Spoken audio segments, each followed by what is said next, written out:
ಕರ್ನಾಟಕ ಸಾಹಿತ್ಯ ಅಕಾಡೆಮಿ ವತಿಯಿಂದ ಸಾಹಿತ್ಯ ಕ್ಷೇತ್ರದಲ್ಲಿ ಸೇವೆ ಸಲ್ಲಿಸಿದ ಸಾಹಿತಿಗಳನ್ನು ಗೌರವಿಸಲಾಯಿತು. ರವೀಂದ್ರ ಕಲಾಕ್ಷೇತ್ರದಲ್ಲಿ ನಡೆದ ಕಾರ್ಯಕ್ರಮದಲ್ಲಿ ಸಾಹಿತ್ಯ ಅಕಾಡೆಮಿ 2022 ಹಾಗೂ 2023ನೇ ಸಾಲಿನ ಗೌರವ ಪ್ರಶಸ್ತಿ, ಸಾಹಿತ್ಯ ಶ್ರೀ ಪ್ರಶಸ್ತಿ ಜೊತೆಗೆ 2022ರ ಪುಸ್ತಕ ಬಹುಮಾನ ಪ್ರದಾನ ಮಾಡಲಾಯಿತು. ಸಚಿವ ಶಿವರಾಜ್ ತಂಗಡಗಿ ಪ್ರಶಸ್ತಿ ಪ್ರದಾನ ಮಾಡಿದರು. ಸಾಹಿತಿಗಳಾದ Janagere Venkataramaiah, doctor Shrirama Ittannavar, doctor C Veeranna, doctor Sabiha Bhumigowda, doctor MM Madari ಅವರಿಗೆ ಗೌರವ ಪ್ರಶಸ್ತಿ ನೀಡಲಾಯಿತು. ಸಾಹಿತ್ಯ ಅಕಾಡೆಮಿಯ ಅಧ್ಯಕ್ಷರಾದ ಎಲ್ಎನ್ ಮುಕುಂದರಾಜ್, ರಿಜಿಸ್ಟ್ರಾರ್ ಕರಿಯಪ್ಪ ಸೇರಿ ಹಲವರು ಉಪಸ್ಥಿತರಿದ್ದರು.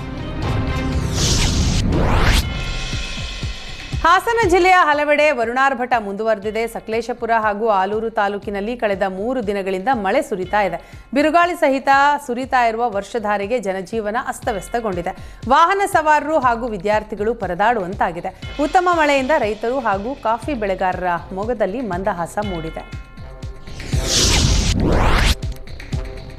ಕೊಲ್ಲೂರು ಮೂಕಾಂಬಿಕಾ ದೇವಾಲಯಕ್ಕೆ ಖ್ಯಾತ ಸಂಗೀತ ಮಾಂತ್ರಿಕ ಇಳಿಯರಾಜ ಭೇಟಿ ನೀಡಿದರು. ಕೊಲ್ಲೂರು ಮೂಕಾಂಬಿಕೆ ಭಕ್ತರಾಗಿರುವ ಇಳಿಯರಾಜ ಪ್ರತಿ ವರ್ಷ ತಪ್ಪದೇ ದೇಗುಲಕ್ಕೆ ಭೇಟಿ ನೀಡಿ ದೇವಿಯ ದರ್ಶನ ಪಡಿತಾರೆ.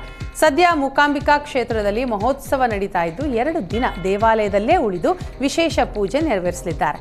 2006ರಲ್ಲಿ ಮೂಕಾಂಬಿಕೆಗೆ 30 ಲಕ್ಷ ವೆಚ್ಚದ ವಜ್ರದ ಕಿರೀಟವನ್ನು ಇಳಿಯರಾಜ ಸಮರ್ಪಿಸಿದರು.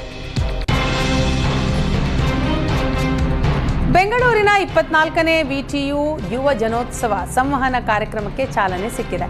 ಬ್ರ್ಯಾಂಡ್ ಕರ್ನಾಟಕ ಶ್ರೀಮಂತ ಸಾಂಸ್ಕೃತಿಕ ಪರಂಪರೆಯ ಪ್ರದರ್ಶನದ ಥೀಮ್ನಲ್ಲಿ ಕಾರ್ಯಕ್ರಮ ನಡೆಯಲಿದೆ.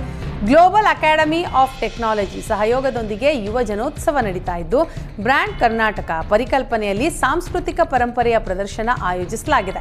ಆರ್ಆರ್ ನಗರದ ಗ್ಲೋಬಲ್ ಅಕಾಡೆಮಿ ಆಫ್ ಟೆಕ್ನಾಲಜಿ ಕಾರ್ಯಕ್ರಮ ನಡೀತಾ ಇದೆ. ಡಿಸಿಎಂ ಡಿಕೆ ಶಿವಕುಮಾರ್ ಕಾರ್ಯಕ್ರಮ ಉದ್ಘಾಟಿಸಿದ್ರು. ಕಾರ್ಯಕ್ರಮದಲ್ಲಿ 100ಕ್ಕೂ ಹೆಚ್ಚು ಕಾಲೇಜುಗಳು ಭಾಗವಹಿಸ್ತಾ ಇವೆ. 3,000 ಮಕ್ಕಳು ಕಾರ್ಯಕ್ರಮದಲ್ಲಿ ಪ್ರದರ್ಶನ ನೀಡಲಿದ್ದು, ಕಾರ್ಯಕ್ರಮದಲ್ಲಿ ಐಶ್ವರ್ಯ ಡಿಕೆ, ನಟ ಧ್ರುವ ಸರ್ಜಾ ಭಾಗವಹಿಸಿದರು.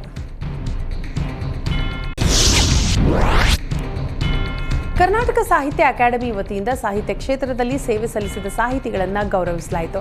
ರವೀಂದ್ರ ಕಲಾಕ್ಷೇತ್ರದಲ್ಲಿ ನಡೆದ ಕಾರ್ಯಕ್ರಮದಲ್ಲಿ ಸಾಹಿತ್ಯ ಅಕಾಡೆಮಿ 2022 ಹಾಗೂ 2023ನೇ ಸಾಲಿನ ಗೌರವ ಪ್ರಶಸ್ತಿ, ಸಾಹಿತ್ಯ ಶ್ರೀ ಪ್ರಶಸ್ತಿ ಜೊತೆಗೆ 2022ರ ಪುಸ್ತಕ ಬಹುಮಾನ ಪ್ರದಾನ ಮಾಡಲಾಯಿತು. ಸಚಿವ ಶಿವರಾಜ್ ತಂಗಡಗಿ ಪ್ರಶಸ್ತಿ ಪ್ರದಾನ ಮಾಡಿದರು. ಸಾಹಿತಿಗಳಾದ Janagere Venkataramaiah, doctor Shrirama Ittannavar, doctor C Veeranna, doctor Sabiha Bhumigowda, doctor MM Madari ಅವರಿಗೆ ಗೌರವ ಪ್ರಶಸ್ತಿ ನೀಡಲಾಯಿತು. ಸಾಹಿತ್ಯ ಅಕಾಡೆಮಿಯ ಅಧ್ಯಕ್ಷರಾದ ಎಲ್ಎನ್ ಮುಕುಂದರಾಜ್, ರಿಜಿಸ್ಟ್ರಾರ್ ಕರಿಯಪ್ಪ ಸೇರಿ ಹಲವರು ಉಪಸ್ಥಿತರಿದ್ದರು. ಹಾಸನ ಜಿಲ್ಲೆಯ ಹಲವೆಡೆ ವರುಣಾರ್ಭಟ ಮುಂದುವರೆದಿದೆ. ಸಕಲೇಶಪುರ ಹಾಗೂ ಆಲೂರು ತಾಲೂಕಿನಲ್ಲಿ ಕಳೆದ 3 ದಿನಗಳಿಂದ ಮಳೆ ಸುರಿತಾ ಇದೆ. ಬಿರುಗಾಳಿ ಸಹಿತ ಸುರಿತಾ ಇರುವ ವರ್ಷಧಾರೆಗೆ ಜನಜೀವನ ಅಸ್ತವ್ಯಸ್ತಗೊಂಡಿದೆ. ವಾಹನ ಸವಾರರು ಹಾಗೂ ವಿದ್ಯಾರ್ಥಿಗಳು ಪರದಾಡುವಂತಾಗಿದೆ. ಉತ್ತಮ ಮಳೆಯಿಂದ ರೈತರು ಹಾಗೂ ಕಾಫಿ ಬೆಳೆಗಾರರ ಮೊಗದಲ್ಲಿ ಮಂದಹಾಸ ಮೂಡಿದೆ. ಕೊಲ್ಲೂರು ಮೂಕಾಂಬಿಕಾ ದೇವಾಲಯಕ್ಕೆ ಖ್ಯಾತ ಸಂಗೀತ ಮಾಂತ್ರಿಕ ಇಳಿಯರಾಜ ಭೇಟಿ ನೀಡಿದರು. ಕೊಲ್ಲೂರು ಮೂಕಾಂಬಿಕೆ ಭಕ್ತರಾಗಿರುವ ಇಳಿಯರಾಜ ಪ್ರತಿ ವರ್ಷ ತಪ್ಪದೇ ದೇಗುಲಕ್ಕೆ ಭೇಟಿ ನೀಡಿ ದೇವಿಯ ದರ್ಶನ ಪಡಿತಾರೆ. ಸದ್ಯ ಮೂಕಾಂಬಿಕಾ ಕ್ಷೇತ್ರದಲ್ಲಿ ಮಹೋತ್ಸವ ನಡೀತಾ ಇದ್ದು 2 ದಿನ ದೇವಾಲಯದಲ್ಲೇ ಉಳಿದು ವಿಶೇಷ ಪೂಜೆ ನೆರವೇರಿಸಲಿದ್ದಾರೆ. 2006ರಲ್ಲಿ ಮೂಕಾಂಬಿಕೆಗೆ 30 ಲಕ್ಷ ವೆಚ್ಚದ ವಜ್ರದ ಕಿರೀಟವನ್ನು ಇಳಿಯರಾಜ ಸಮರ್ಪಿಸಿದರು.